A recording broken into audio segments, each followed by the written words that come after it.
la sesión? Ok. Bueno. Esta fue la última diapositiva que nosotros vimos ayer, precisamente. Platicamos un poco acerca de la suma de vectores a través precisamente del método de descomposición de fuerzas. Y habíamos dicho que hacíamos la descomposición de cada uno de los vectores P, Q y S en las coordenadas X, y expresábamos a este vector precisamente en sus coordenadas rectangulares. Y concluimos finalmente que el problema, al final de la descomposición de los vectores, tenemos que hacer una sumatoria de fuerzas en X, que se va a llamar Rx. Se va a hacer una descomposición de fuerzas en Ri y una sumatoria. Esto se va a llamar Ry, y estos serían los componentes del vector. Si ustedes quieren expresarlo a partir de aquí como un vector, tendrían que ponerlo de esta forma. No sé qué valor les dé, ¿verdad? Ayer hicimos un ejemplo y, por ejemplo, si Rx vale 400 y Ry vale 300, ¿cómo lo expresarían? Pues el vector R es igual a 400i más 300j. Esa es una de las formas de expresar precisamente los vectores. Otra forma sería a través de una coma. Entre paréntesis, el valor Rx, coma, el valor Ry. Sería la otra alternativa que ustedes tuvieran para expresar y para denotar precisamente un vector. Ahora, si se dieron cuenta, apareció una I y apareció una J. I relacionado precisamente al eje X y J relacionado al eje Y. Eso es lo que se conoce aquí en cálculo vectorial como vector unitario, y es precisamente lo que vamos a ver hoy. Claro, muchos libros utilizan a lo mejor alguna otra simbología. La mayor parte de ellos utilizan lambda.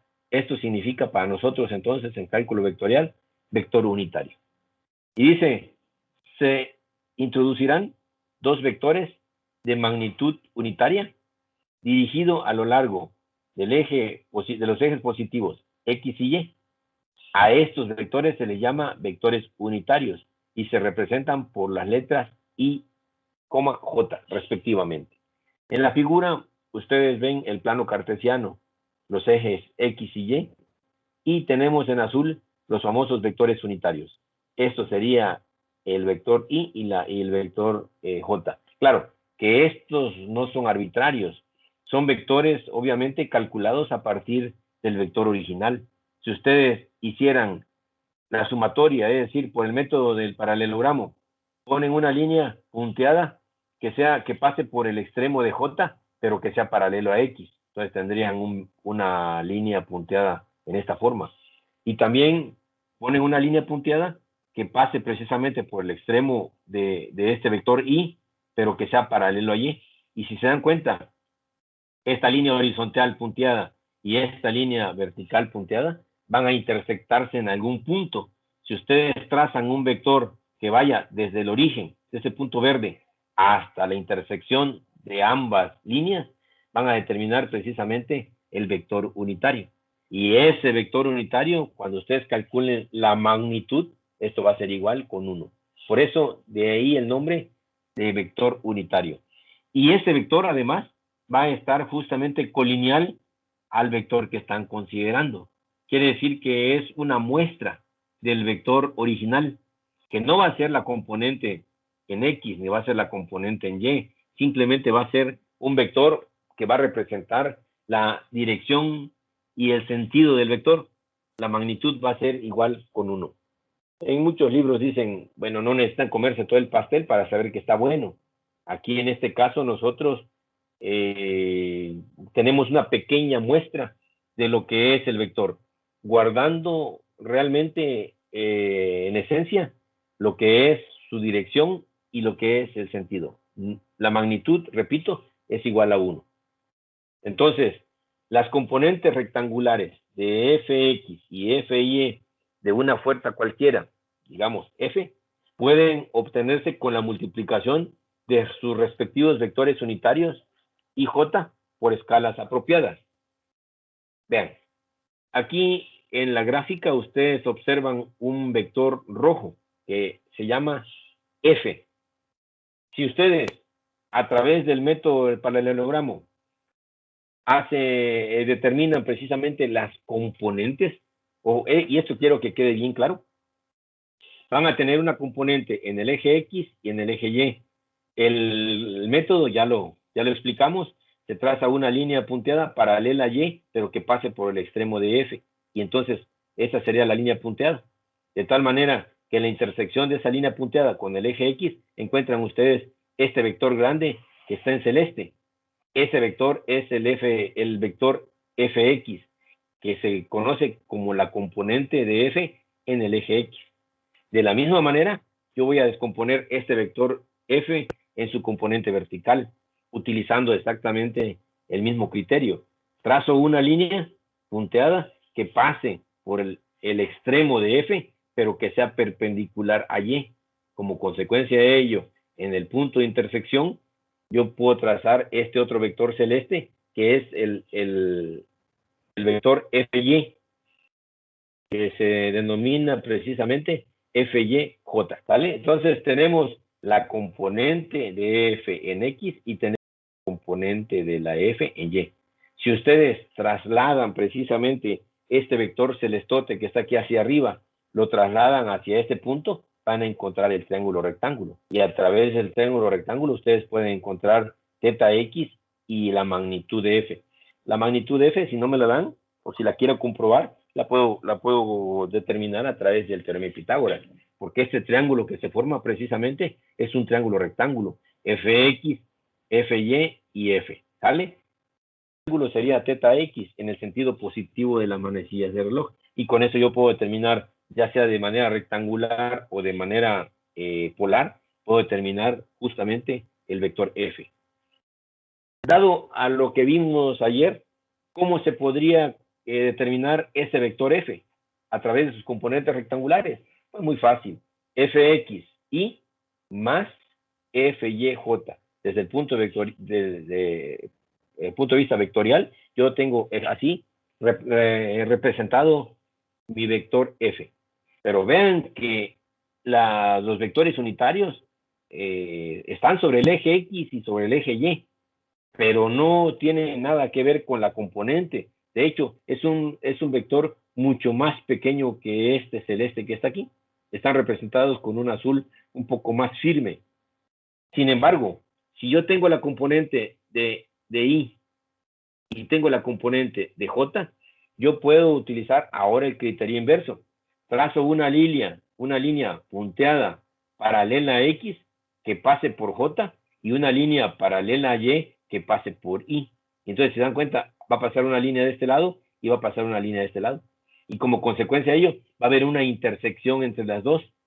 Si ustedes trazan un vector que vaya desde el origen, desde este punto verde hasta el punto de intersección, se van a dar cuenta que ese vector es colineal con el vector F. ¿Qué significa el término colineal? Como vulgarmente nosotros le decimos, están traslapados, ¿verdad? Uno encima del otro.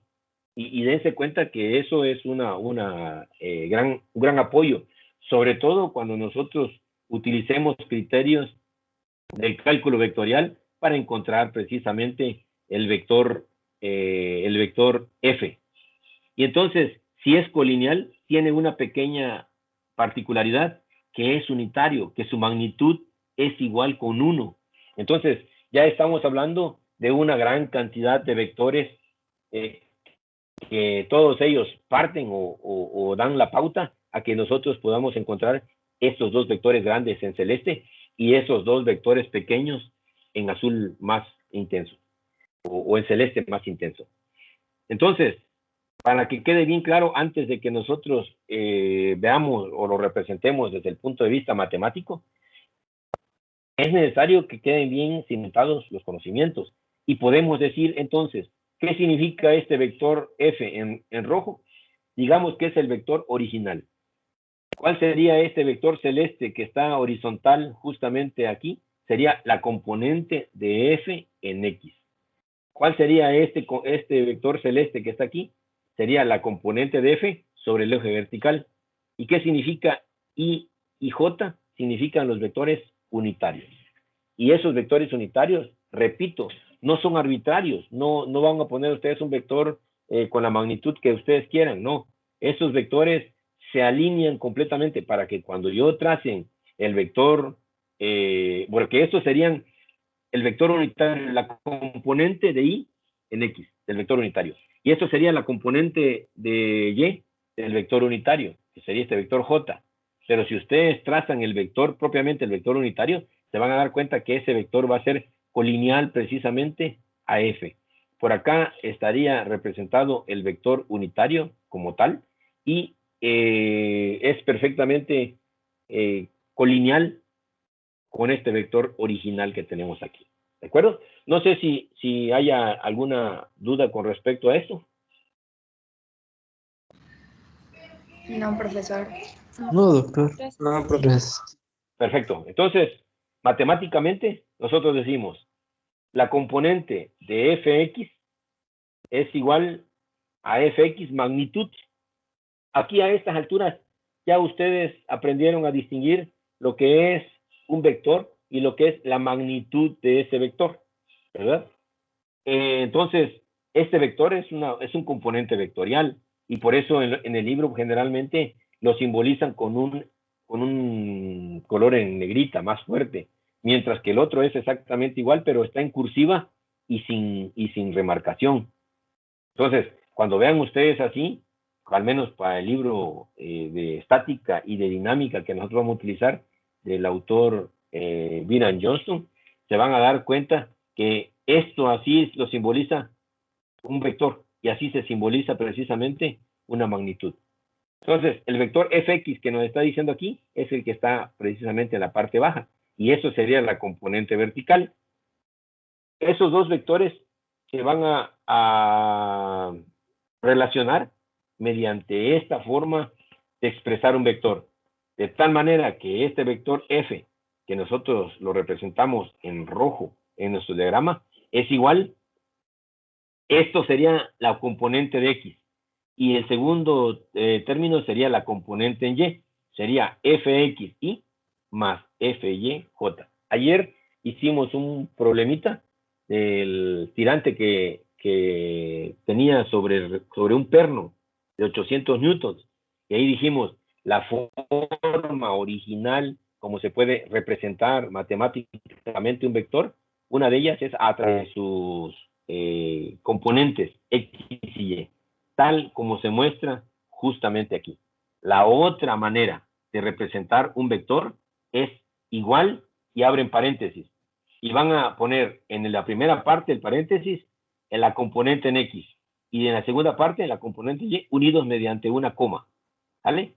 ¿Cómo quedaría entonces otra manera de expresar en sus coordenadas rectangulares el vector para algunos otros libros de texto? F es igual, abren paréntesis, fx, fy, cierran paréntesis. De ambas formas se puede representar un vector en sus coordenadas rectangulares. Y nosotros tenemos que ir respetando la nomenclatura que se maneja en los libros precisamente. Ahora, continuamos. Si se representa f con la magnitud de f y con el ángulo θ entre f y el eje horizontal medido en el sentido contrario a las manecillas de reloj, entonces nosotros podemos obtener ya de lleno cómo podría determinar esa magnitud precisamente de esa componente horizontal. Y claro, esto parte desde la trigonometría. Me regreso un poco y ustedes se van a dar cuenta que si yo tengo el triángulo rectángulo esta fx se convierte en el cateto adyacente de θx. Acuérdense que el término adyacente se refiere que está pegado, que es contiguo precisamente al vector de f original con respecto a eje x, principalmente, ¿verdad? Y que entonces, decíamos nosotros, para encontrar fx, utilizamos, si θ me está refiriendo del vector f con respecto a ese vector, aquí tiene que aparecer el coseno. ¿Cómo encuentro entonces de una manera muy práctica lo que es la componente? Sería fx es igual a la magnitud de f multiplicado por el coseno de teta x. Entonces, si para la componente horizontal utilicé coseno, para la componente vertical voy a utilizar el seno. ¿Cómo encontraría la magnitud de fy? Multiplicado a f por el seno de teta x. Esto va a ser coseno y esto va a ser seno. ¿De dónde parte esto?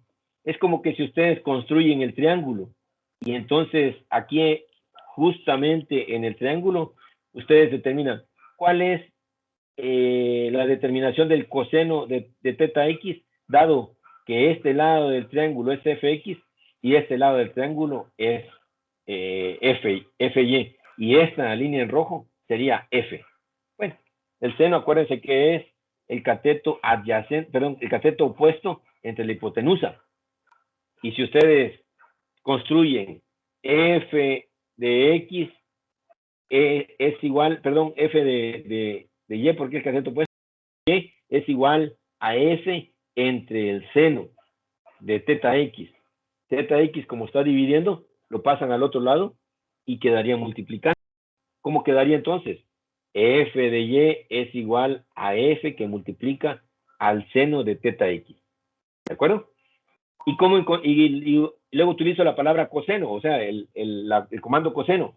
Y el coseno de teta x es el cateto adyacente, es decir, fx entre f.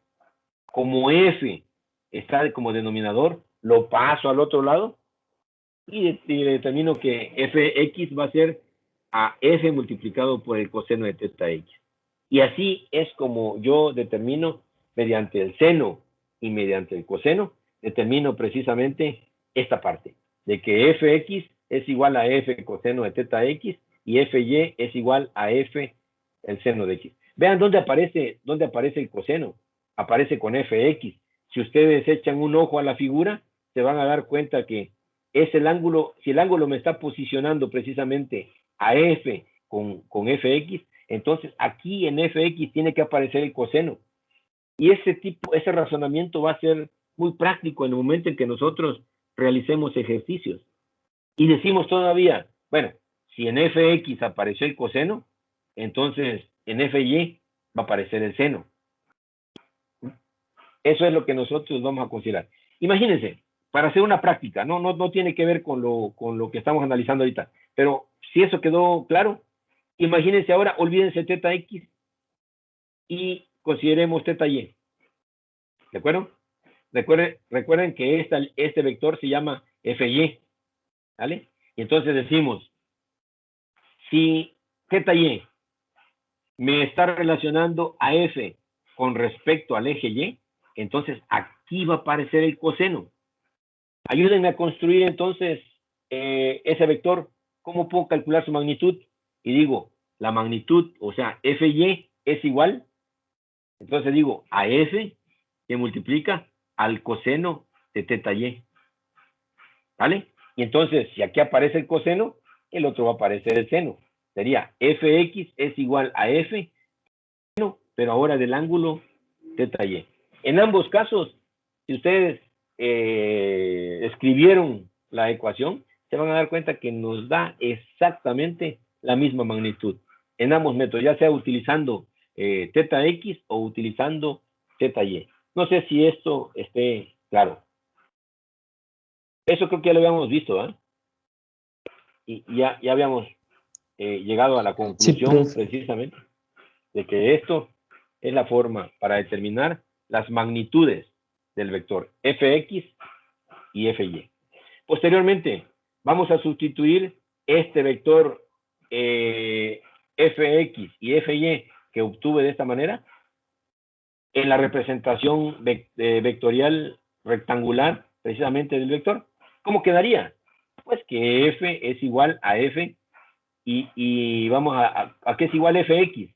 Fx es f por el coseno de teta x, claro, en el lado de las ejes, del eje de las x. Por eso aparece y. ¿Y a qué sería igual esta fy?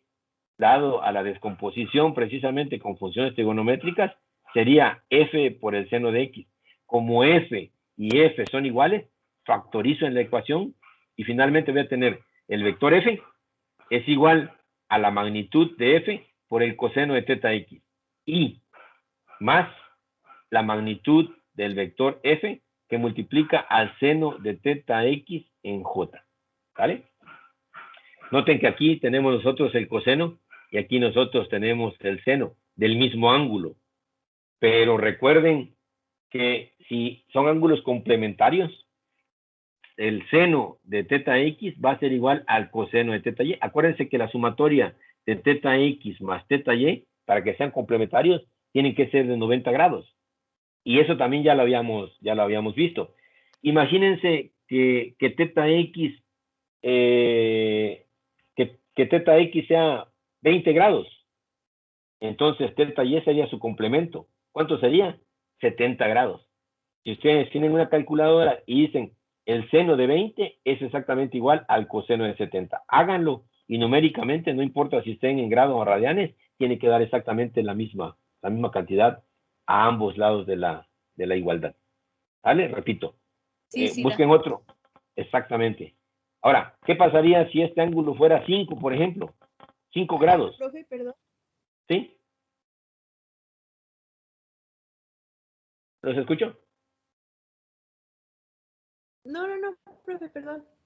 ¿Perdón? Bueno, si este ángulo es de 5 grados, este ángulo teta y, ¿cuánto tendría que ser? 85.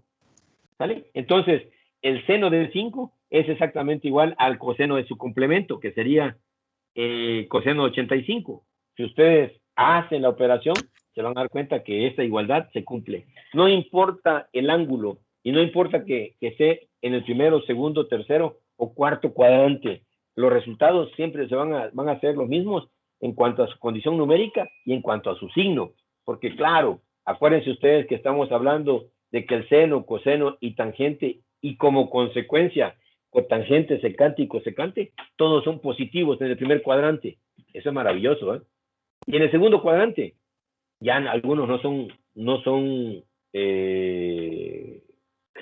todos son positivos. Por ejemplo, el seno sí es positivo, pero el coseno ya no. El coseno es negativo. Y como la tangente es el seno entre coseno, también va a ser negativo, porque uno es positivo y otro negativo. Más entre menos, les va a dar menos. Entonces, así es como se van construyendo los signos de las funciones trigonométricas en los 4 cuadrantes. Pero esta igualdad que tenemos aquí de sus complementos, del seno de teta x es igual al coseno de su complemento, esto es una regla y la pueden ustedes utilizar. No importa en qué cuadrante estemos trabajando, esta igualdad siempre se va a repetir. Entonces, yo tengo aquí el coseno. Y el coseno, el teta x y teta y ya dije que son complementos. ¿Cómo podría convertir eso entonces para convertirlo en teta y? Pues seno de teta x es igual al coseno de teta y. Al sustituir ese valor quedaría f por el coseno de teta x y más f por el coseno, vean, de teta y. Ya lo cambié por su complemento. Ya demostramos matemáticamente que sí se puede.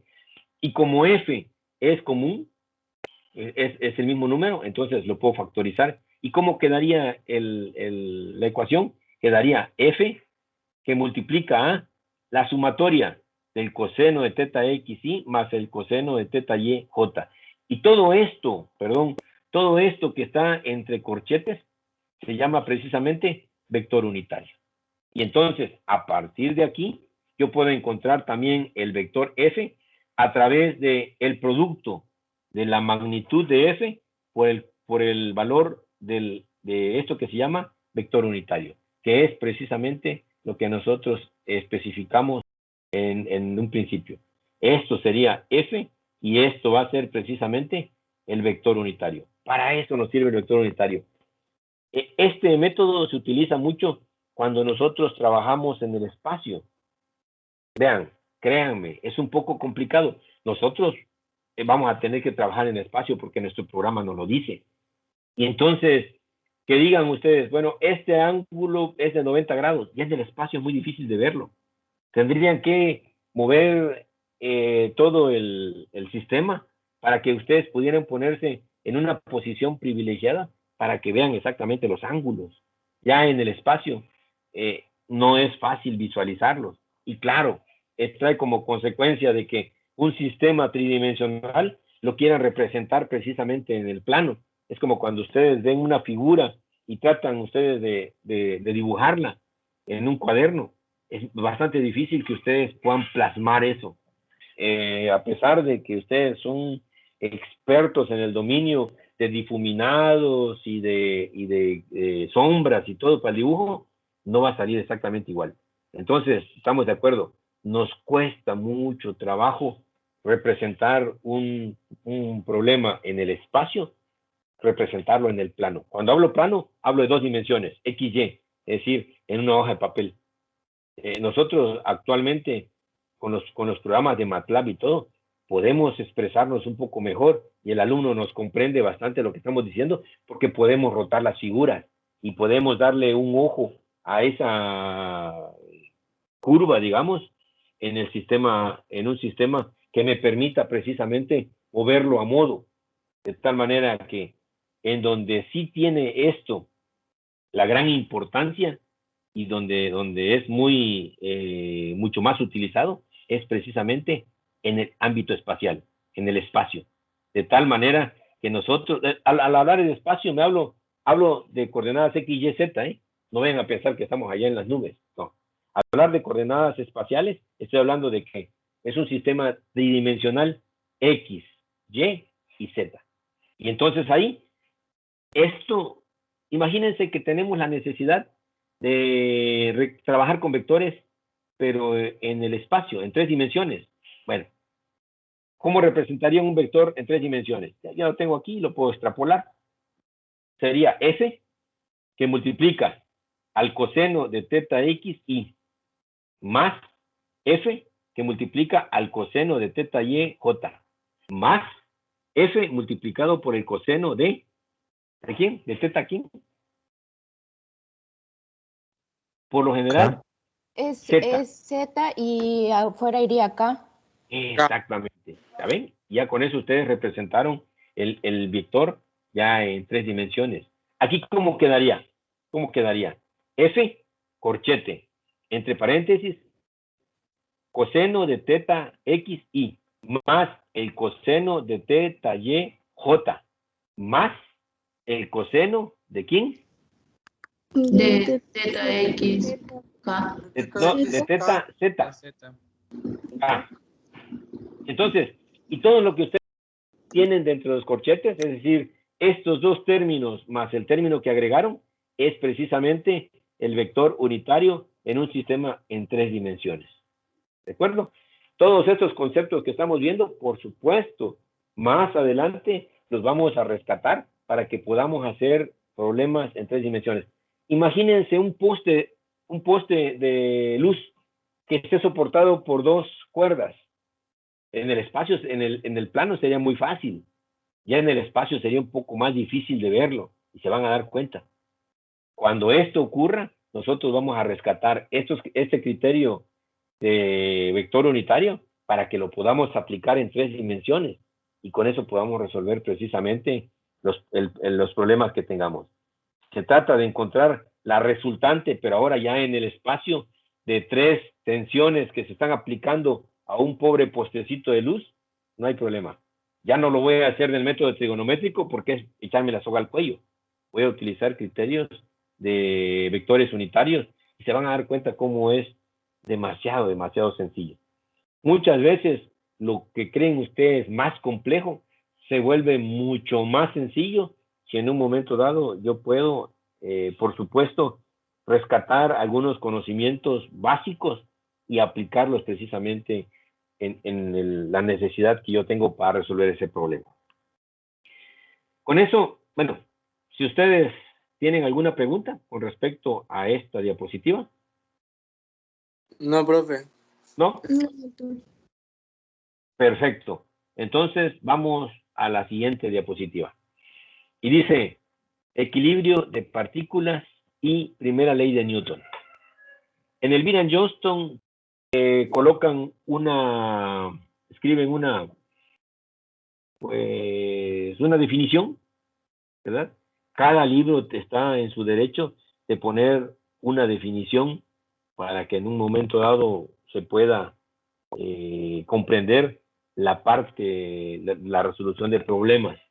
Y dice, si la resultante de todas las fuerzas que actúan sobre una partícula es cero, entonces se concluye que la partícula se encuentra en equilibrio. Y dice, todas las fuerzas, ¿sale? En ese caso, cuando hagamos los problemas inmediatos, que va a ser en 2 dimensiones, tiene que ser sumatoria de fuerzas en X va a ser 0, sumatoria de fuerzas en Y va a ser 0, pero más adelante vamos a hacer problemas también que estén en equilibrio, y entonces vamos a tener que agregar sumatoria de fuerzas en Z es igual a 0. Si alguno de ellos no es 0, quiere decir que la partícula, por supuesto, no está en equilibrio. ¿Cómo podemos verlo? Una partícula sometida a la acción de 2 fuerzas estará en equilibrio si ambas fuerzas tienen la misma magnitud, la misma línea de acción, pero sentidos opuestos. Vean ustedes la figura. Sobre el punto A, que es el punto de aplicación de ambas, tenemos una fuerza de 100 libras fuerzas que se está aplicando hacia abajo y hacia la izquierda. Justamente a la derecha, sobre su línea de acción. ¿Qué significa eso de la misma línea de acción? Que si ustedes trazan una línea punteada, se van a dar cuenta que esto es lineal precisamente, o como nosotros decimos normalmente, que este vector es colineal al otro. Repito, colineal significa que este vector coincida exactamente en cuanto a dirección y a sentido con el anterior, aunque el punto de utilización, que el punto de aplicación, por supuesto, no sea el mismo. Imagínense una fiesta, un montón de niños tirando hacia abajo y la izquierda con una fuerza de 100 libras fuerza. Y del otro lado, las niñas jalando también con una fuerza de 100 libras fuerza. Si son colineales, ¿qué pasaría? Que este punto A, donde ponen normalmente un pañuelito, no se movería, porque están exactamente en el equilibrio. Eso es lo que significa. Si ustedes llevan este problema, le ponen un ángulo determinado y lo llevan ustedes a la práctica, se van a dar cuenta que cuando este vector yo lo descomponga sobre el eje X y este vector lo descomponga sobre el eje X, entonces se van a dar cuenta que esta componente del primer vector se contrarresta exactamente con el otro vector. Es decir, me va a dar exactamente la misma magnitud. Entonces, también con respecto al eje Y, si yo hago la descomposición de este vector, de este primer vector sobre el eje Y, voy a tener un vector hacia arriba.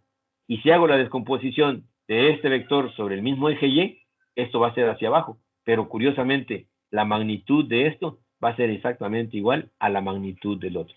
Entonces yo puedo decir fácilmente, la sumatoria de fuerzas en X es igual a 0 y la sumatoria de fuerzas en Y va a ser igual con 0. Más fácil todavía y más práctico. Imagínense ustedes que tenemos estas 4 fuerzas. F1 de 300 libras, fuerza de manera horizontal. F2 que va a ser completamente vertical hacia abajo, de 173.2 libras fuerza.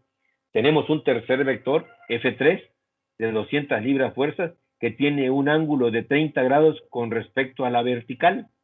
Y finalmente tenemos un vector F4 que va hacia la izquierda y hacia arriba con una magnitud de 400 libras fuerzas y un ángulo con respecto al eje vertical de 30 grados.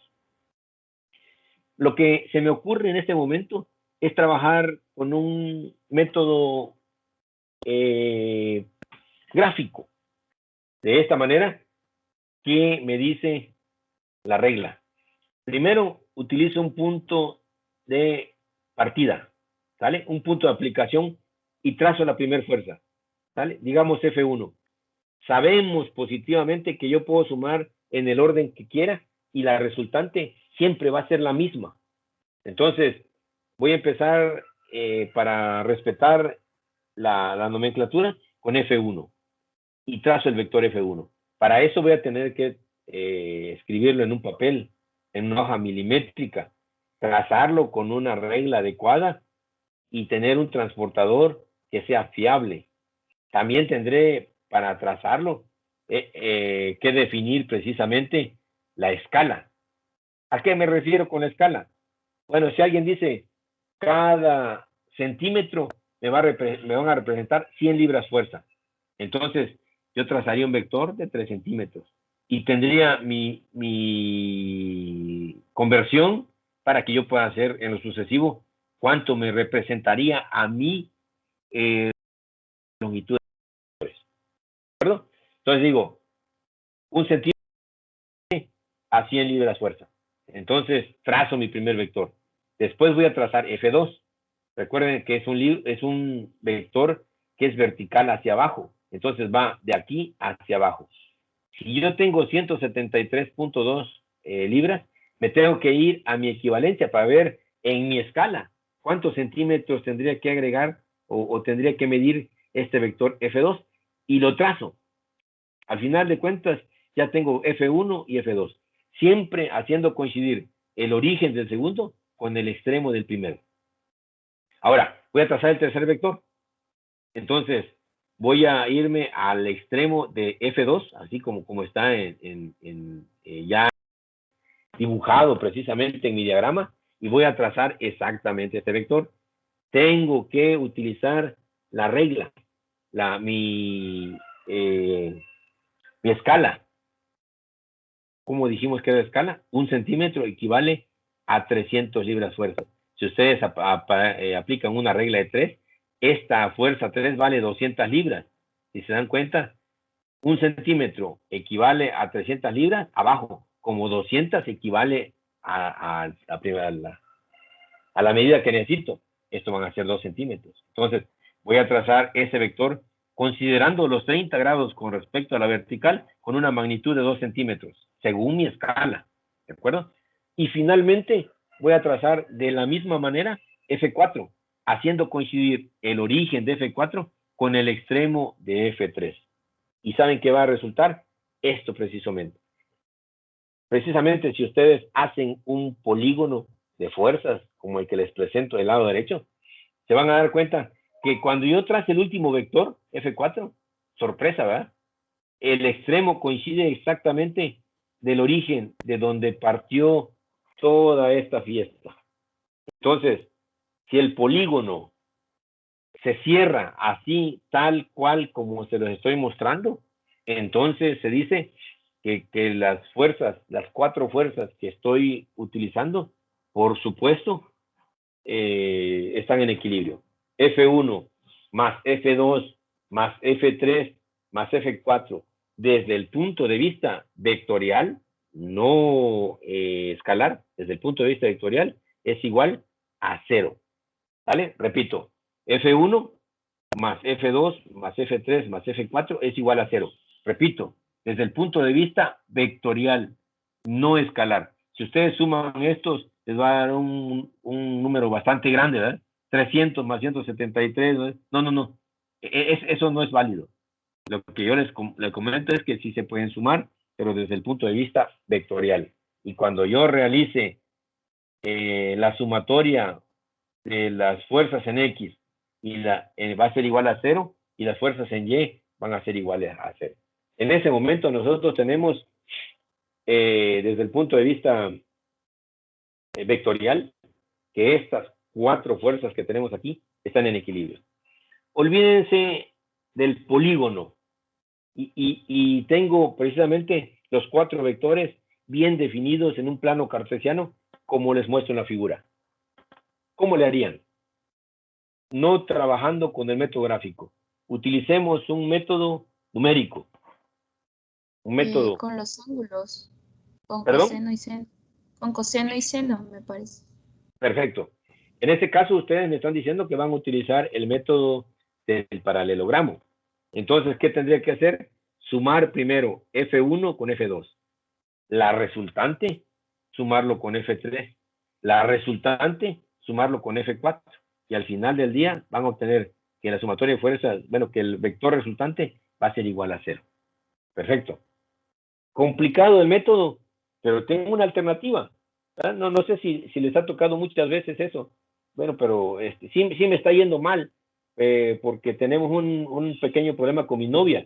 Sí, pero a mi vecino de tanto lo cortaron, pues, ya no va a tener novia. Entonces, siempre hay situaciones peores. Aquí en matemáticas, una situación peor es cuando ustedes no le encuentran ni por dónde resolver el problema. Eso sí es grave. Pero si tenemos un método, aunque sea el método muy sofisticado, muy largo, complicado, como ustedes tienen, pero cuando menos ustedes tienen una alternativa para resolverlo. Entonces, la compañera nos dio su punto de vista a través del método del paralelogramo, utilizando funciones trigonométricas, resolviendo cada vez triángulos que generalmente van a ser oblicuos, pero tengo la solución del problema. ¿Algún otro de ustedes que tenga algún punto de vista diferente?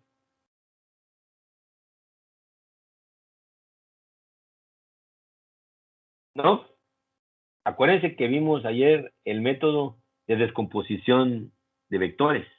Entonces, este vector ya está descompuestito, ¿eh? Si yo les pregunto para el vector F1, ¿cuál sería su componente vertical? ¿Qué me dirían ustedes? 0. Claro, por supuesto, ¿eh? Este vector únicamente tiene un solo componente, que es horizontal. Ahora, este vector, si yo les pregunto, ¿cuál sería su componente vertical? ¿Qué me dirían ustedes? 0. No, vertical ¿Cuál? sería 173. 173.2. ¿Sale? ¿De cuál? Perdón. Es que... Este F2. Ah, ya. ¿Sale? Sí, ¿Cuál sería sí. su componente vertical? Sería Su magnitud. 173.2. Ajá. ¿Y cuál sería su Sí, componente horizontal? 0. Por 0. supuesto, 0. Sí. Este vector F3 si tuviera una componente vertical negativa y una componente horizontal negativa también porque va hacia la izquierda, ¿vale? De Y es negativa porque va hacia abajo y de X va hacia la izquierda y sería negativa. ¿Estamos de acuerdo? ¿Puedo hacer esto? Sí, si me dan el ángulo, sí es fácil, ¿verdad? De hecho, yo sé que la componente vertical, como este ángulo es el que me están fijando con respecto a la vertical, cuando yo determine mi componente vertical, ahí va a aparecer el coseno. ¿Cómo quedaría entonces la componente vertical? 200 por el coseno de 30. ¿Y cuál sería su componente horizontal? Ah, bueno, sería 200 multiplicado por el seno de 30. Ahora vean, voy a descomponer el vector F4. Primero en su componente horizontal, vean que va hacia la izquierda. ¿Verdad? La componente esta va hacia la izquierda. Como consecuencia de ello, la componente de F4 en X va a ser igual con un valor negativo. ¿De acuerdo? Y la componente vertical entonces sería hacia arriba. Entonces la componente vertical de F4 va a ser positiva. Ojo, como lo que me están dando de dato es un ángulo que me posiciona a F4 con respecto a qué eje? El vertical. Vertical. Entonces ahí en FY debe aparecer el coseno. Y entonces en el otro lado debe quedar el seno. En resumen, F4, 400 multiplicado por el coseno de 30, esa sería la componente vertical. Y la componente horizontal sería F4 multiplicado por el seno, entonces, de 30 grados. Y si se dan cuenta, en un momento, pero rapidísimo, nosotros sabemos cuáles son todas las componentes en el eje horizontal y en el eje vertical de todas esas fuerzas. ¿Qué sigue? Voy a hacer la sumatoria de las fuerzas en X. Es decir, todas las componentes en X las debo sumar. ¿Y saben qué va a pasar? Que esto nos va a dar igual a 0. De la misma manera, estos dos vectores que están aquí, este vector F3 y la componente, perdón, F2 y la componente de F3, al sumarlas, me va a dar la componente precisamente vertical de F4. De tal manera que esto y lo que está arriba es exactamente la misma. El mismo valor se contrarrestan.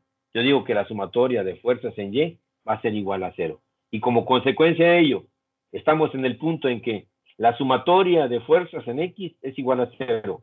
La sumatoria de fuerzas en Y es igual a 0. ¿Y saben qué pasa? Que nosotros decimos que esto se encuentra precisamente en equilibrio. Es decir, la sumatoria de las fuerzas en X es igual a 0. Y la sumatoria de fuerzas en Y es igual a 0. Y si estuviéramos en el espacio, tendría que agregar un valor que me dijera la sumatoria de fuerzas en Z es igual a 0. ¿Vale?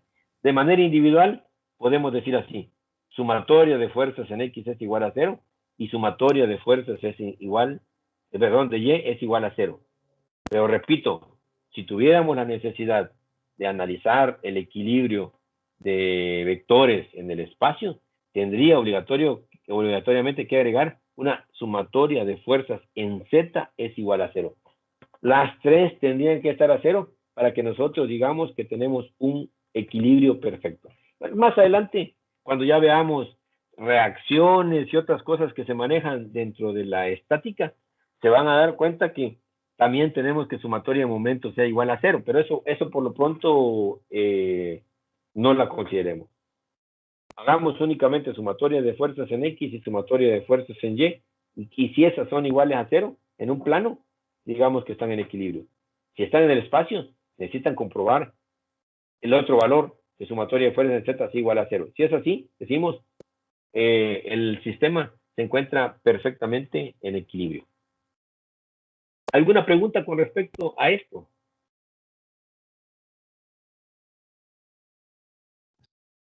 No, ¿No? ¿Está claro? sí, Sí. eso sería en la parte vectorial, ¿no? No en Exactamente. escalar.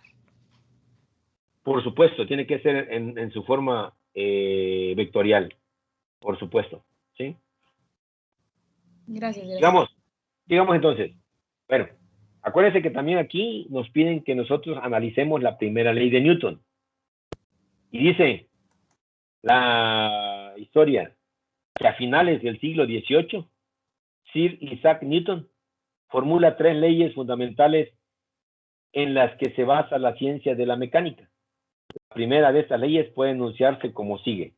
Cabe hacer la aclaración que él enumeró sus ecuaciones, sus leyes, y que se aplican tanto para cuerpos en reposo como cuerpos en equilibrio, porque la mayor parte de los libros lo mencionan como las leyes de movimiento de Newton, y tal parece, obviamente, que se refieren únicamente al movimiento, pero se van a dar cuenta que en muchos de los problemas de estática, y acuérdense que la estática estudia los cuerpos en reposo, que no se mueven, y sin embargo, las leyes de Newton se utilizan muy a menudo, sobre todo la segunda, ¿verdad? La segunda ley de Newton, fuerza es igual a la masa por la aceleración. Entonces, si les preguntan algún día, bueno, porque muchas veces lo preguntan así, vean cómo muchas veces ponen el ganchito a ver si caemos. A ver, las leyes de movimiento de Newton se utilizan para la estática o para la dinámica. Empezamos a pensar y decimos, no, la estática son cuerpos en reposo y sin embargo la dinámica son cuerpos en movimiento. Como consecuencia de ello, si hay movimiento, se utilizan en la dinámica. Y su respuesta es en la dinámica. Y resulta que no, que hay problemas dentro de la estática. Se van a dar cuenta que las leyes de Newton, sobre todo una de ellas, son muy comunes. De tal manera que se puede utilizar tanto en la estática como en la dinámica, ¿verdad? Pero ¿qué dice ese enunciado de Newton? Dice, si la fuerza resultante que actúa sobre una partícula es 0, entonces decimos que la partícula permanecerá en reposo. Pero dice, entre paréntesis, y si originalmente estaba en reposo, o se moverá con una velocidad constante en línea recta si estaba en movimiento. Otra vez, si la fuerza resultante que actúa sobre una partícula es 0, entonces dice, permanecerá en reposo si estaba en reposo, o se moverá con velocidad constante en línea recta si originalmente estaba en movimiento. Es lo que establece precisamente Newton, ¿verdad? En su primera ley de la termodinámica. Y recuerden que un gran número de problemas de ingeniería que tratan sobre todo sobre estructuras se pueden reducir muy convenientemente si están en equilibrio o si utilizamos los criterios de equilibrio de una partícula. ¿Cómo se realiza? escogiendo una partícula significativa y, por supuesto, dibujando esto en un diagrama de cuerpo libre. ¿Vale? Esto es, por supuesto, es urgente que nosotros tengamos presentes a qué se refieren precisamente esas condiciones de equilibrio. Por eso realmente se maneja primero las condiciones de equilibrio y después precisamente la primera ley de Newton. ¿Vale? No sé si ustedes tengan alguna pregunta con respecto a eso. Ustedes me dicen con confianza porque de aquí se va a empezar a complicar precisamente los conceptos.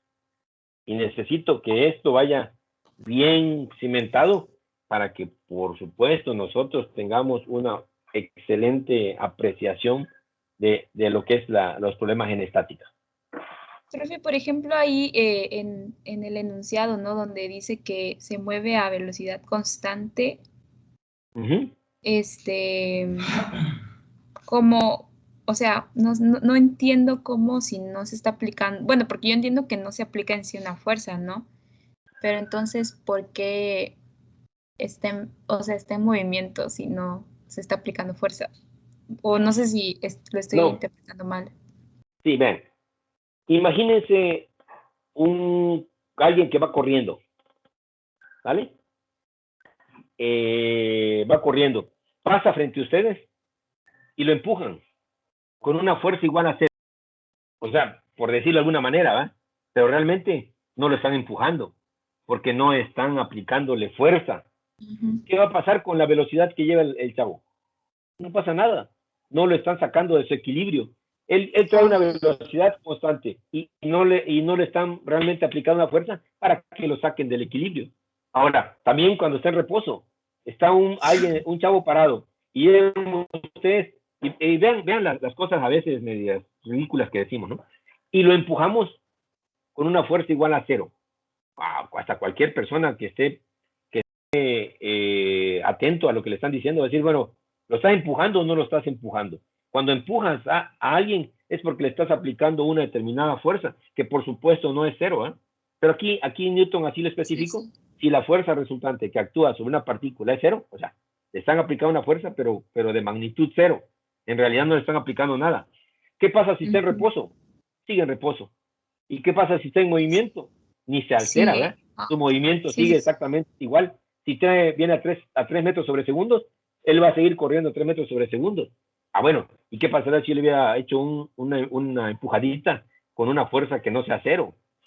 Por supuesto, o lo frenan, o lo mueven de su posición, cambian de trayectoria, etc. Realmente, algunos conceptos que nosotros hemos visto de las leyes de los grandes genios de la física, realmente no son así como planteó el maestro, ¿eh? Fuerza es igual a masa por la aceleración, y cuando lo ven en el libro de física, tal como lo planteó Newton, es un poquito más complicado de lo que ustedes creen. La interpretación, la ecuación que se origina de ese razonamiento es muy sencillo, y yo lo he utilizado toda mi vida, pero realmente la conceptualización precisamente es a veces un poquito más complicadito. Un gran número de problemas que tratan de la estructura o de estructuras se pueden reducir convenientemente si nosotros utilizamos criterios entonces de equilibrio. Y obligatoriamente, vean que un diagrama de cuerpo libre viene de la mano. ¿Conocen ustedes los diagramas de cuerpo libre? Sí lo han hecho. Una figurita. Aunque no seamos muy buenos para dibujar, a veces aparece un automóvil, por ejemplo, deportivo, se mueve hacia la derecha a una velocidad y trato de dibujar un automóvil, pero como el dibujo no es lo mío, no sé si es un camión, si es una bicicleta, bueno, quién sabe, ¿no? Pero cuando menos eso nos va a traer como consecuencia a ello que me van a decir entonces que convenientemente yo puedo trazar mi diagrama de fuerzas.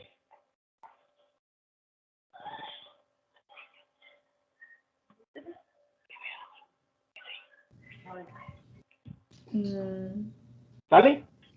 Perdón, se me fue un poco el audio, pero ya estoy aquí. Bueno, entonces, es necesario que nosotros hagamos un diagrama de cuerpo libre. Obligatoriamente tenemos que hacerlo. Con un diagrama de cuerpo libre nosotros tenemos fácilmente un panorama grande. Hacemos un dibujo y se nos aclaran todas las ideas, ¿verdad? Ah, sí, está muy fácil.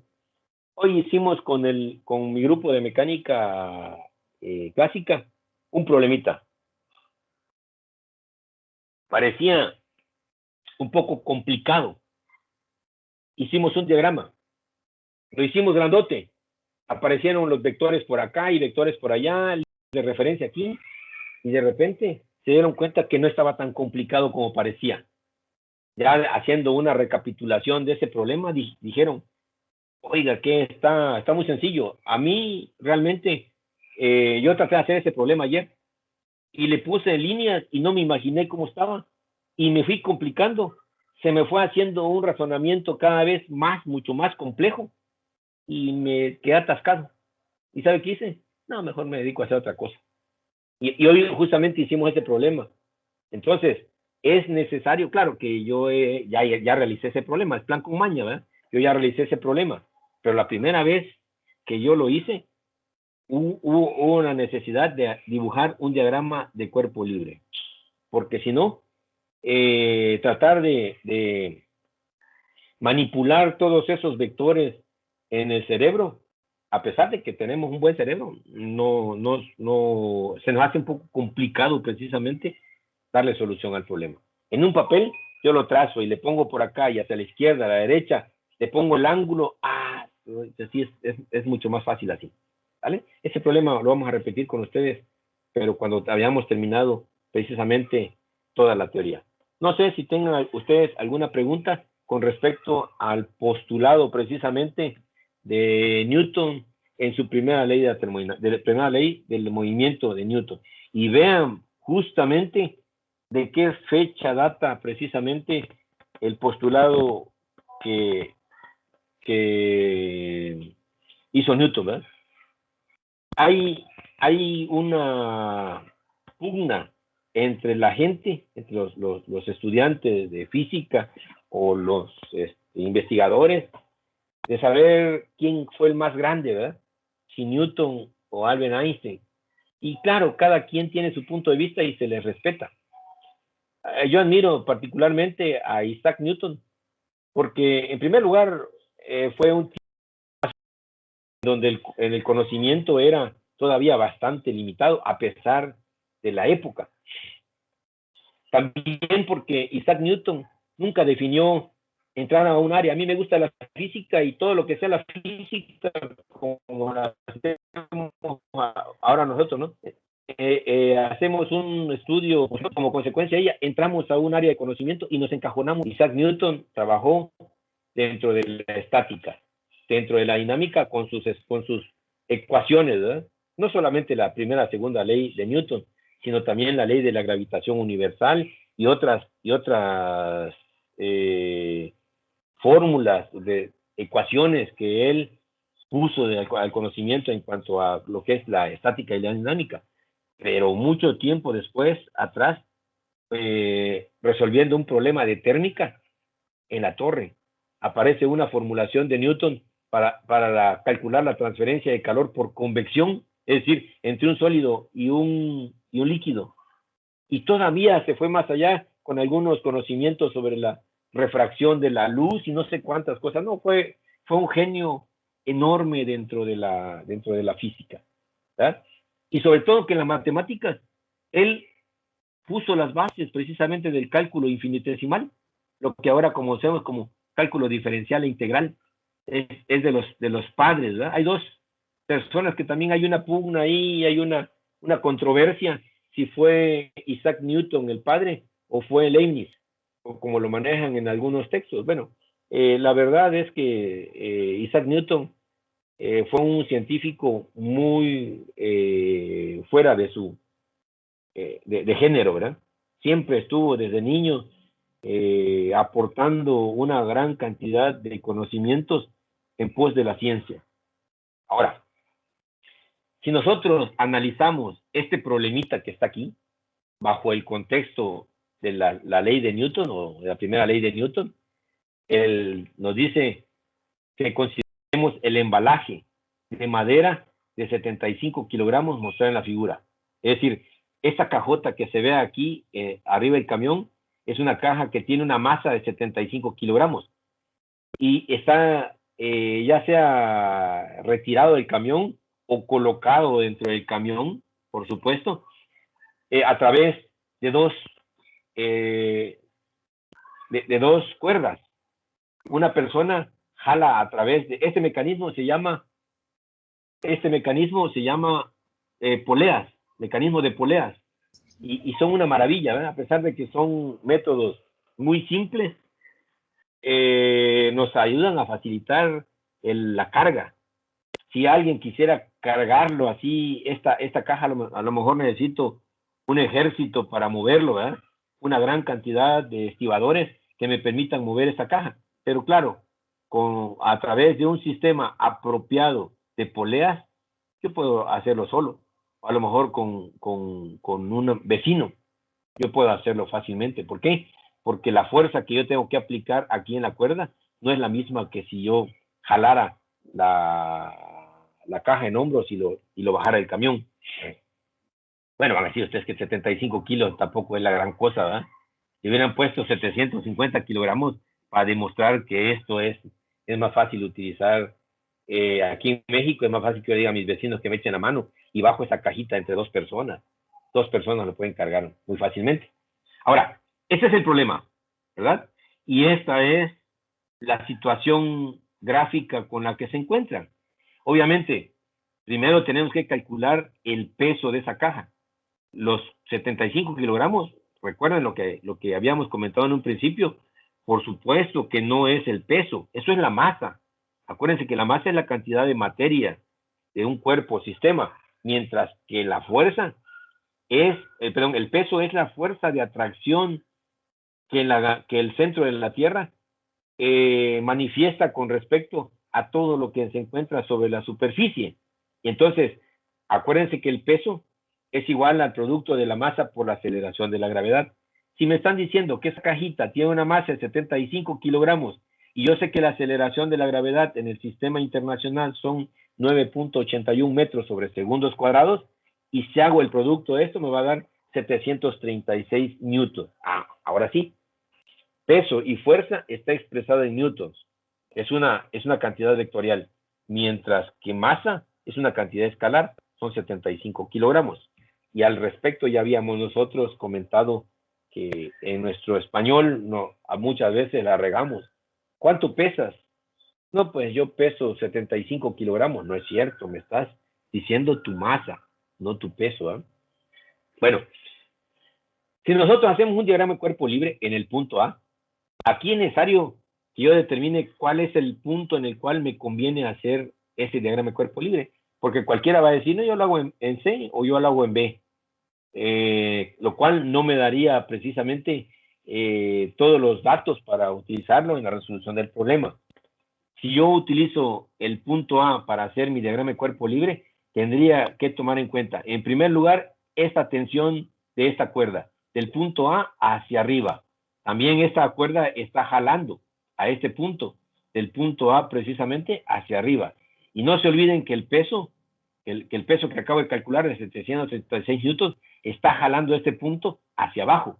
Entonces, propiamente aquí en el punto A están actuando tres fuerzas: la del cable AC, la del cable AB y la del peso.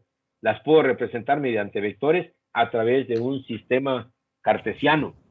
Y como conozco los ángulos en los cuales se están aplicando esas fuerzas, el sistema se encuentra completo. Y vean, ya tengo mucho ruido, alguien tiene Eso, quedó perfecto. Entonces, vean, tengo las tres fuerzas perfectamente bien definidas. TAC con un ángulo de 30 grados con respecto al positivo de las X. Tengo la TAB, T significa tensión, TAB, que es esta cuerda que está justamente aquí, que está a 50 respecto negativo de las X. Y el peso que siempre va a ser, ojo, vertical y hacia abajo. ¿Sale? El peso, igual estén ustedes inmersos en una laguna, en el seno de una laguna, de una alberca, siempre el de abajo, 736 newtons.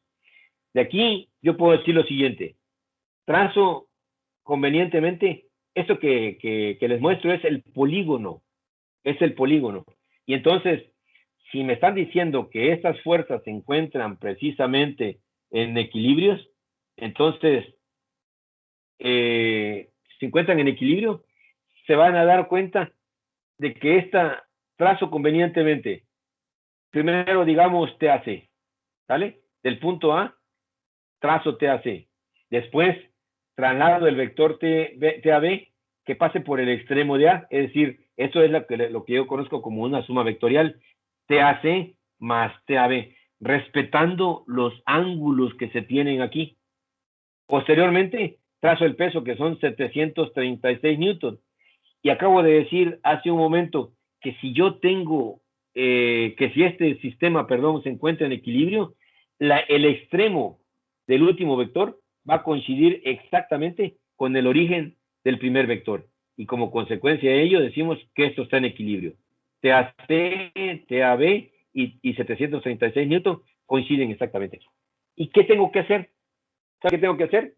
Resolver ese triángulo oblicuo a través de la ley de senos o la ley de cosenos. En este caso, tengo los tres ángulos y tengo este lado de 736 newtons. A ver, voy a utilizar ley de senos. Díganme ustedes cómo le hago. Los escucho. Utilizaríamos los 736 ¿Sí? por el seno y entre el seno. Que sería... ¿Ah? No, por seno. El seno del ángulo que está enfrente.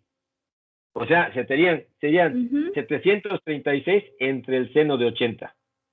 Además sería TAC sobre el seno de 40. Y después sería TAB entre el seno de 60. ¿Vale? Repito, es el lado entre el seno del ángulo opuesto. El ángulo opuesto a 736 es 80. Por eso dijimos 736 entre el seno de 80. Después utilizamos esto, TAC, entre el seno de ¿quién? Del ángulo que está opuesto, que sería 40. Y finalmente, eso es igual a TAB entre el seno del ángulo que está opuesto, que serían 60. De tal manera que aplicando la ley de senos, yo tendría esa ecuación que les estoy mostrando ahí en la diapositiva. Y entonces vean, ¿cómo puedo encontrar TAB? Pues igualando esto que está aquí con respecto a esto. De tal manera que si igualo esto y esto, este seno de 60 que está dividiendo pasa multiplicando. Fácilmente verían ustedes que aquí en el primer miembro únicamente queda TAB. ¿A qué sería igual TAB? A 736 multiplicado por el seno de 60 entre el seno de 80. ¿Vale? Y después igualo estos dos términos y despejo TAC, de tal manera que esto que está dividiendo pasaría multiplicando. ¿Cómo quedaría TAC? 736 multiplicado por el seno de 40 entre el seno de 80. Si ustedes realizaron estas operaciones, se dieron cuenta que TAB vale 647 newtons, mientras que TAC vale 480 newtons. ¿De acuerdo? No sé si me siguieron con el cálculo. Sí, yo Sí, ya profe, hice en cuanto a los... TAB. Ajá. ¿Sí les dio? Ahí, sí, ¿no se considerarían los decimales? Por ejemplo, Por para supuesto. TAC. Sí. Nada más que en un momento dado, aquí Profe, en el libro. ¿Sí? Perdón, ¿será que podría repetir a partir de donde despejó a TAC? Es que ahí me quedé. Bueno, Por ahí va. favor. No hay ningún problema. Yo se lo repito con mucho gusto. Imagínense que estamos igualando estos dos términos. cuando utilizamos ley de senos, siempre buscamos un término que sea completo, es decir, que aparezca tanto el numerador como un denominador, numéricamente, y sería justamente, esta resultante sobre el seno de 80, ¿verdad? Entonces, si yo tomo en cuenta estos dos valores, este seno de 40 que está dividiendo, porque está abajo, pasa multiplicando. ¿Y cómo quedaría TAC? Que queda únicamente TAC en el primer miembro. TAC es igual a 736, que multiplica ¿a quién? El seno Al seno de 40. 40. ¿Entre quién? Entre el seno de 80.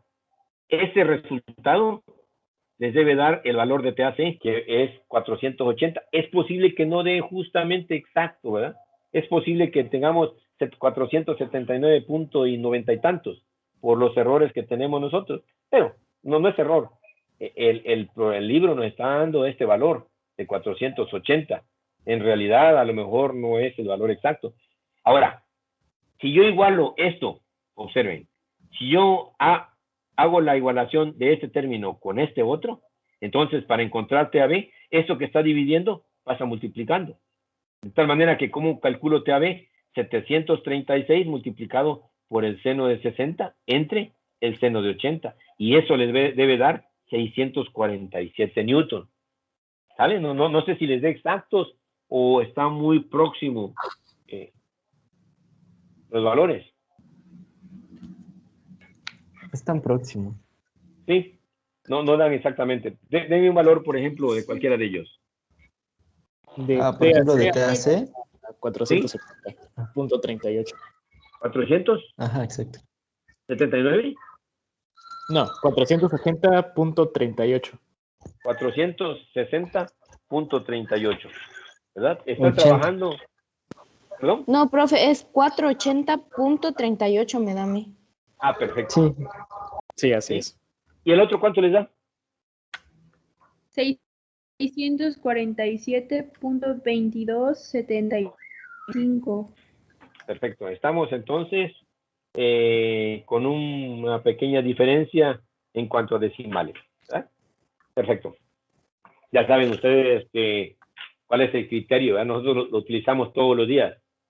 Si alguien saca, por ejemplo, 79.6 de calificación, lo aproximamos después del punto 5 hacia arriba y antes del punto 5 hacia abajo. Pero si alguien me saca 79.4, nosotros decimos, bueno, como yo tengo un programa en Excel, el programa lo hace directamente. Entonces el Excel lo va a reprobar al alumno. Aunque la diferencia entre un chavo y el otro fueron 2 décimas. Y muchas veces dicen ustedes, no es justo, pues, si es casi lo mismo que sacamos, y a mí me reprueba y a mi compañero lo pasó. Bueno, pero es que las formas de redondear cambian igual cuando van a comprar ustedes sus verduras. Los chavos son bien hábiles para les van aumentando centavitos, ¿verdad? Cada vez que ellos redondean. Y cuando llegan a su casa se dan cuenta que les faltaron 10 pesos, ¿verdad? Entonces, ese es el asunto, ¿verdad? Con respecto, aquí no está mal el problema. Lo que está mal es el redondeo. No quieren valores decimales, porque de por sí Newton es un número muy pequeño, y todavía 647.26. No sé si yo lo pueda medir con un instrumento. Simplemente lo expreso como 647. ¿Vale? Entonces, profe, ahí no... Perdón, Anita. Perdón. Entonces, ahí nos recomendaría dejar nada más los... Por ejemplo, ¿podríamos quitar los decimales y nada más poner el 647? No. Yo recomiendo mejor que utilicen un valor exacto. Ok, ajá, ok. Yo voy apuesto a lo que ustedes dijeron, que es 647 punto y no sé cuánto dijeron, ¿verdad? Punto 22. Punto 22. Es el valor correcto, 647.22. Okay, y el otro sería 480 punto y un poquito más. Entonces, esos valores son los exactos para mí. Yo siempre apuesto, no se olviden que estamos trabajando con calculadora científica. A nosotros nos la perdonaban. A veces el maestro consideraba ciertas cosas porque nuestras calculadoras eran una barbaridad, ¿verdad? Yo creo que ni en un museo encontraría la calculadora que yo utilicé. pero ustedes están trabajando con calculadoras científicas. Entonces, si yo hago esta misma operación en distintas calculadoras, porque cada quien está utilizando una marca, es diferente, los resultados les aseguro que va a ser, al menos en 4 dígitos van a ser iguales. Entonces, estamos trabajando con calculadoras científicas, lo expresemos perfectamente en el mismo lenguaje, ¿verdad?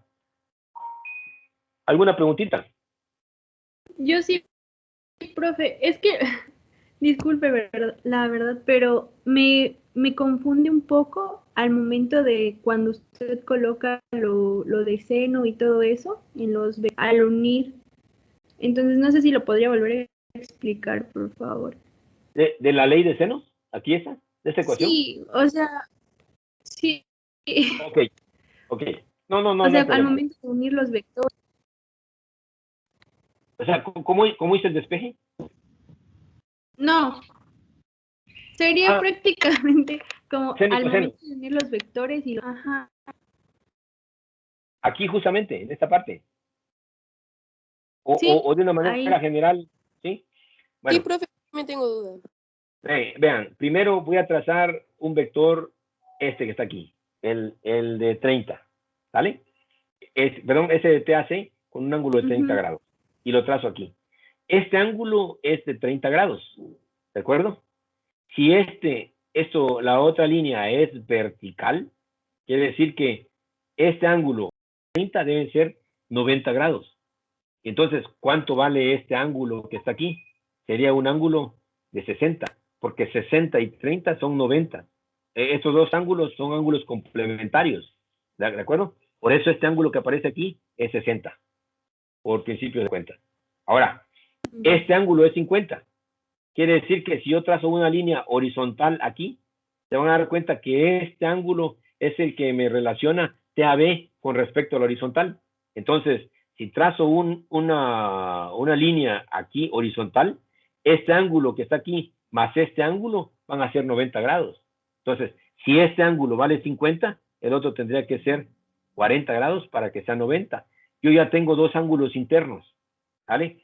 Acuérdense que hay un teorema que la suma de los ángulos internos de todo triángulo, no solamente rectángulo, oblicuo, cualquiera, va a ser precisamente 180 grados.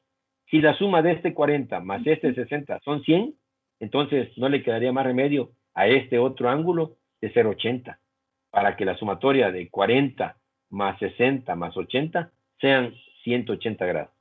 Y con eso yo determiné precisamente los ángulos que tengo aquí. No sé si era esto, si era esta su duda. Sí. ¿Sí? Perfecto. Sí, excelente. ¿Alguna otra pregunta? Ese método sería el del triángulo, ¿verdad? Exactamente. Sí, es el método del triángulo. Que es muy... También podríamos utilizar coseno, profe, ¿o no? ¿En dónde? ¿Para esto? ¿Para esto? Ajá. No. No, por eso se llama ley. La ley de cosenos se refiere a otra cosa. La ley de cosenos me dice, si yo tengo, por ejemplo, este vector TAC y este vector TAB y conozco el ángulo entre ellos, yo puedo determinar el lado que está opuesto a través de la ecuación TAB al cuadrado más TAC al cuadrado menos 2 veces TAB por TAC por el coseno de 80 es igual a 736 newtons. A través de la ley de cosenos, yo podría encontrar este lado.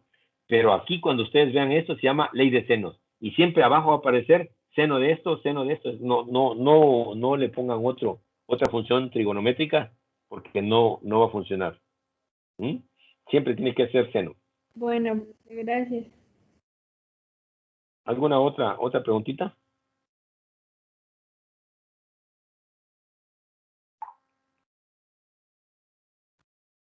Pues creo que ya no.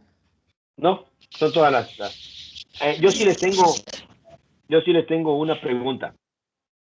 A ver, tengo este sistema en donde aparece TAC, que no lo conozco, aparece TAB, que no lo conozco, pero sí tengo la relación de ángulos con respecto a la horizontal, y también tengo un peso que sí es perfectamente definido, sí es conocido. Ahora, este no es el único método que yo puedo utilizar.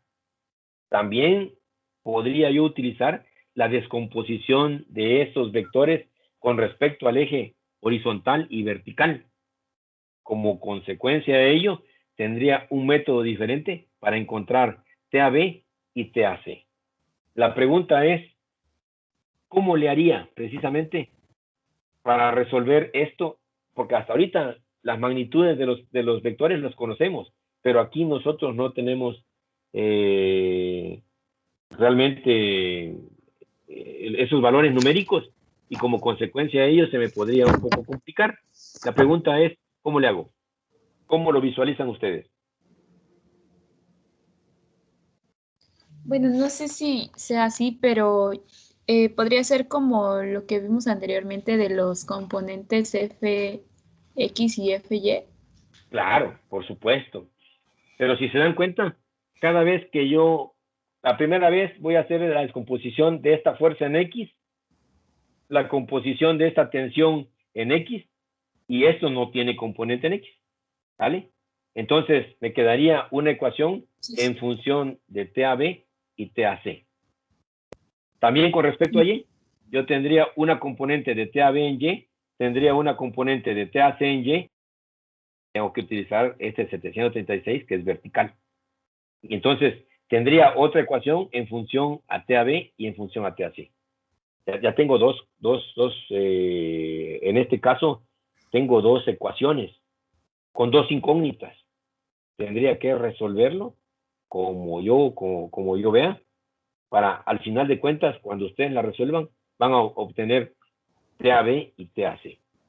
Esa es otra alternativa, que quizá para nuestro problema no sería tan fácil, ¿eh?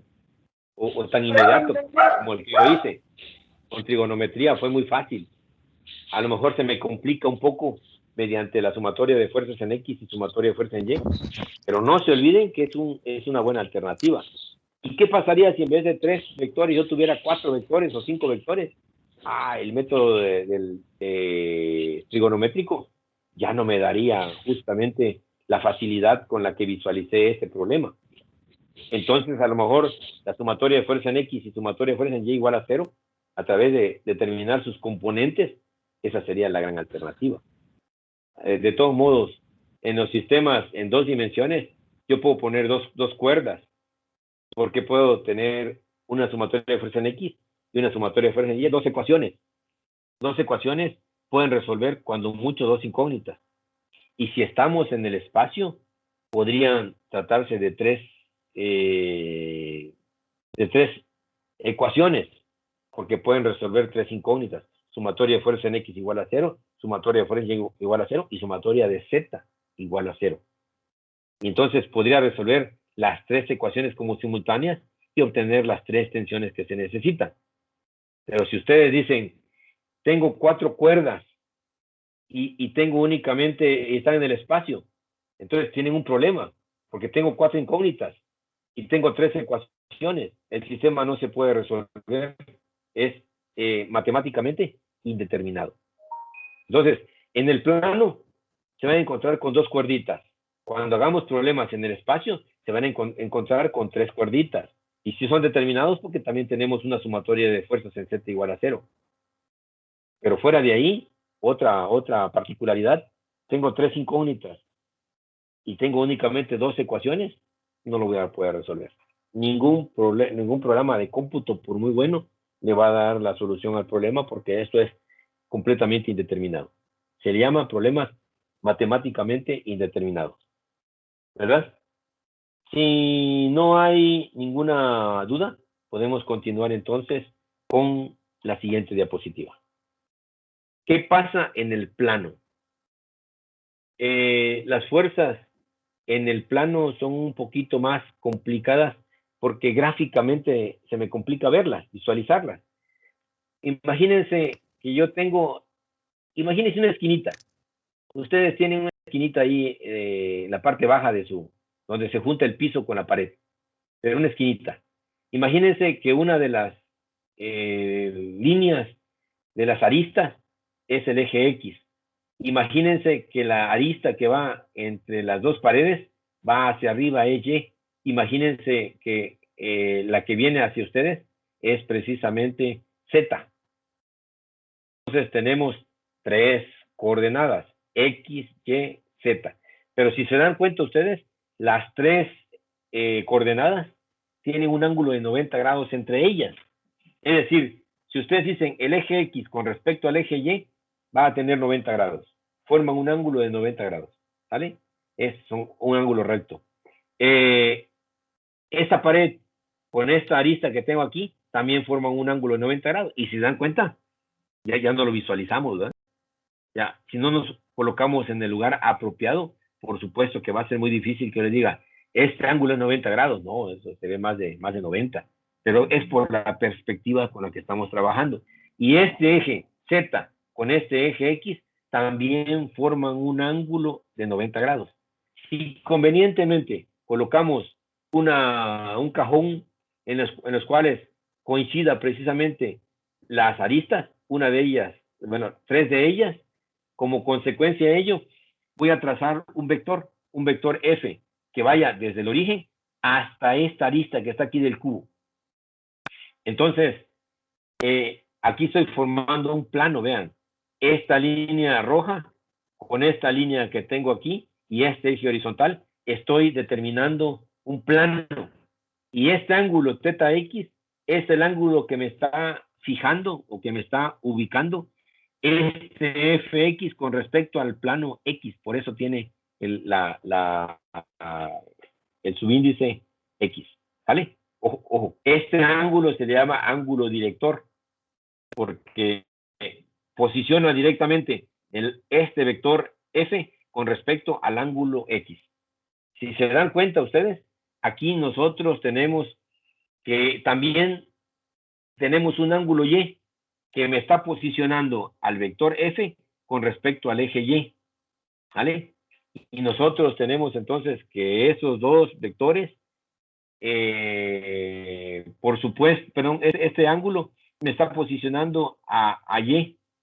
Y como consecuencia de ello, esto sería otro ángulo director. ¿Habría otra posibilidad? Claro, ZZ. ZZ es el ángulo que se forma de este vector F con respecto a este eje Z. Y con eso queda bien claro, y con eso queda bien definido el vector. Si yo les digo, este vector θx vale 45 grados, este ángulo vale, ZY vale 65, y este ángulo vale 125 grados, por supuesto que este vector está completamente fijado. No hay posibilidad de que alguien dibuje un vector diferente. A estos 3 vectores, ZX, ZY y ZZ, por supuesto, se le conocen como ángulos directores y son muy importantes para determinar un vector. Si yo conozco como dato F, que es la magnitud de este vector, y yo tengo ZX, yo tengo ZY y también tengo ZZ, el vector está completamente determinado. ¿Vale? Aquí tengo el vector fx, que es igual a f por el coseno de θx. Tengo también la componente en y, es igual, aquí está la componente en x, y acuérdense que siempre que yo tengo un vector posicionado con respecto a f, esto va a ser el coseno. Entonces, fx va a ser f por el coseno de x. A θy, si yo multiplico a la magnitud de ese vector f por el coseno de θy, yo voy a encontrar la componente de f en y. Y lo mismo, si yo multiplico a f por ese vector, por el coseno de este ángulo θz, voy a encontrar la componente en z. Y entonces, ese vector rojo que yo tenía en un principio, lo voy a determinar a través de sus componentes. En x, fx, en y sería fy, y en el eje z sería fz. ¿Y qué dijimos hace rato? Que si nosotros tenemos las componentes fx, fy y fz, puedo expresar el vector. ¿Cómo? F es igual a fxy más fyj más fzk. Nada más que hace rato lo hicimos con únicamente con dos términos, ¿verdad? Porque estamos en el plano. Ahora tenemos que agregar este que está aquí para poder interpretar precisamente ese vector o f como vector. Y dice, los cosenos de teta x, coseno y coseno de teta z se conocen como cosenos directores de la fuerza F. ¿Vale? Y si yo quisiera expresarlo como hacen otros textos, con paréntesis, sería F es igual, habla en paréntesis, y le ponen Fx, Fy, Fz, cierran paréntesis, y así estuvieran expresando precisamente el vector F en sus componentes X, Y y Z. No sé si alguien tenga alguna pregunta con respecto a esto.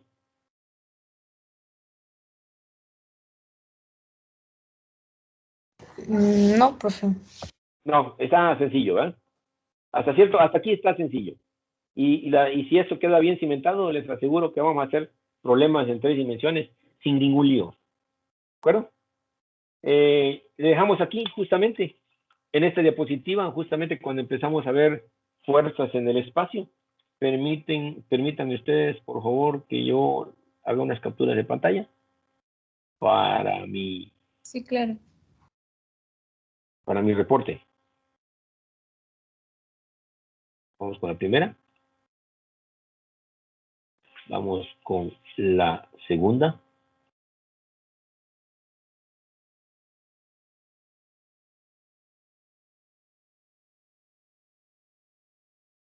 Vamos con una tercera, por supuesto.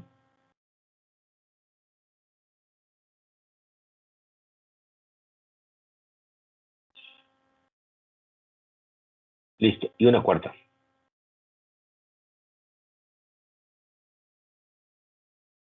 Listo. Excelente. Permiten ustedes que pase lista.